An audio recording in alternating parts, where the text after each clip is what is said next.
It is now the next day after Arsenal's second defeat of the Premier League season after losing 1-0 to Aston Villa in Villa Park. And I would be lying to you guys if I said I am still not frustrated, not angry. I don't know, I'm still upset. I think in my post-match reaction, I made it quite clear that I hold a lot of this loss on the Arsenal players, but the decisions did truly go against us. The VAR decisions of the Gabriel Jesus penalty, of the disallowed goal against us. Again, I can sit here and talk about it all over again, but I'm not going to be doing that. In today's video, I'll be discussing the player ratings from the game. So what's going on, everyone that listens to Gunner Central here? I hope you're all doing well. Please be sure to like the video, subscribe if you haven't already, and let's get into these ratings. So goalkeeper was David Raya, and despite what I see quite a lot of people say, Raya did okay. He's not at fault for the goal we conceded. I mean, I don't know which keeper you expect to be saving that. And outside of that, I think he was okay. He wasn't really tested as much, and when he was tested, yeah, he might have been slightly shaky or just looked very nervy, but I don't think it was too bad. I think a 6 out of 10 rating for him is fair enough. His distribution wasn't all great. He didn't really ever look fully comfortable, but he didn't really make mistakes, so you can't knock him for that. So I'm going to give David Raya a 6 out of 10. On to the left back now, Alexander Zinchenko. And now this one I do recognize is going to be a little bit, depends what you liked about it. I'm going to give Zinchenko a 7 out of 10. I've seen some people say he was horrendous, say he wasn't creating enough, but I credit that more to Aston Villa's midfield being really compact. Aston Villa played really narrow, and towards the end of the game they were really narrow and really deep. But if you think about the second half, particularly the beginning of the second half, a lot of those balls in behind the defense that kept being played were from Zinchenko. So I really like what Zinchenko brought for us offensively. Now defensively, that's a whole nother situation. I suppose you could say he is to blame for the goal against McGinn, even though I think he was just caught out of position, being that he is playing inverted. But outside of all this, I don't think Zinchenko is too bad. So maybe I'm being a little bit too nice to him, and I'm gonna give him a 7 out of 10. So if you say that you disagree with that, I'm not gonna fault you in that, because I can see why. We'll go on to the other fullback position now, and I'll go to Ben White. I think I'm gonna give Ben White a 5 out of 10. I love Ben White. I think he's a really underrated player for this Arsenal team, but he just didn't really get going. I think his overlapping runs, as good as they were every once in 5 years, he just didn't really create enough from them. His defensive capabilities could have been better. I think the McGinn goal, Ben White should have been much tighter on McGinn. Shouldn't have allowed McGinn to turn the way he did and just shoot it almost unpressured. But outside of that, I think Ben White was pretty solid. A pretty calm game from him. He didn't create as much as I would have liked. His overlapping runs weren't as potent as I would have liked, and maybe that in turn made it more difficult for someone like Saka to get fully into the game. Ben White, 5 out of 10. We'll go on to the centre backs now. We'll start with Saliba, who for the first time in I don't know how long, I think was actually the worst of the two centre backs. Saliba had that nervy pass where he passed it basically and went out for a corner, and he just looked a little bit nervy at times. Struggled a little bit with Ollie Watkins, I think. And I'm not saying he had a bad game, because a lot of us had meh games, but I just think Saliba could have went up a couple gears. Wasn't at his best today. Wasn't his standard Saliba performance. I don't know. I'm going to give Saliba a 5 out of 10. And as for Gabriel, I think Gabriel was better.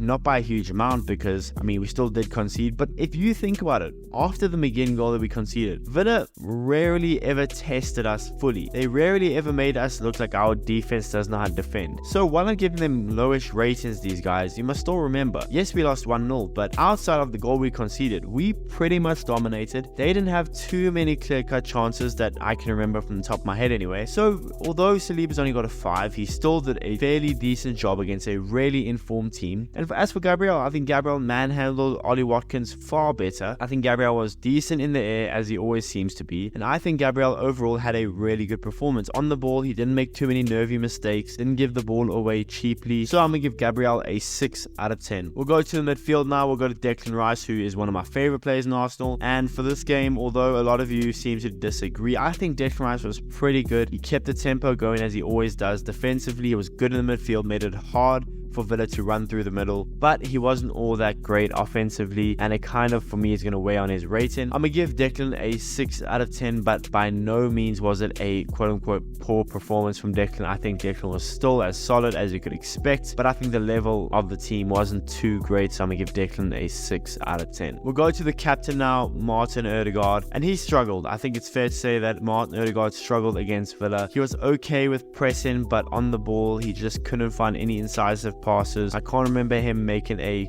huge pass. The one thing that is saving him though is, if you guys remember the disallowed goal that should have never been disallowed, that cross was from Martin Odegaard on the right hand side, got whipped in, and we actually scored despite what VAR thinks. So for that, I'm gonna give Odegaard a 5. Had he not played that cross, you're probably looking at a 4 out of 10 for Martin. And on to the last midfielder now, and this rating may be too high, but I genuinely think he deserves it. Kai Havertz, I'm gonna give an 8 out of 10. I think Kai was tremendous. I think he pressed really well. Defensively was nicking the ball off the whole time in the midfield, had a crucial part to play in the goal that should have never been disallowed, and he was, I think, without a doubt, our man of the match. I've seen so many Arsenal fans say that, and I can't agree with it more. I think Kai Havertz was our best player out there, worked so hard. His passing was really, really good, dribbling really good, defending really hard and tough, nicking the ball, and of course having a huge pivotal role in the goal that should have been allowed and should have counted, but it is what it is. So I'm gonna give Kai Havertz an 8 out of 10. Maybe slightly high, maybe not. We'll go on to the front three now, and you guys might think this is too high for all of them. I'm gonna give them all a 6 out of 10, and I have one general thing to say about all of them. Too many wasted chances. I think Martinelli, particularly in the first half, wasted so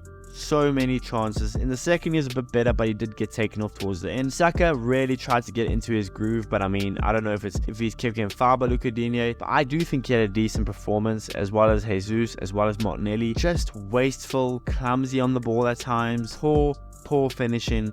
It's kind of the story of the whole game, especially the front three. Wasted chances, not being clinical, not being decisive. That's how the game went. That's, I think, the reason for the loss. As much as we want to blame VAR, I think had we been clinical, had we been decisive, we had more than enough chances created by the midfield to actually win the game, let alone get a draw. So it is what it is. I'm going to give them each a 6 out of 10 in the front three. Maybe I should probably give them a 5 out of 10 each, but I'm not too upset now about the loss, considering the whole fact of we're going to a team away at Villa Park, playing an informed team, and we put in a really, really solid performance, just couldn't get the result. The substitute, Leandro Trossard, I mean, I don't really have much to say. 5 out of 10, didn't really do much. I don't know why he lay down for 5 years. When we had the ball, we were on the attack, and then the moment the ref blows the whistle, he gets up and he says, no, he's fine. A little frustrated about that, but it is what it is. I don't know how painful it was for him. And the manager, Mikel Arteta, who was in the stands for the game, I think that actually did play a huge role. But anyway, I think I'm going to give him a 6 out of 10 for the game. I think he did set up the team quite decently. He sets up the team to win and to succeed. Had he been on the sideline, I guarantee we probably would have found another gear. But I think on paper, he did pretty much everything he could.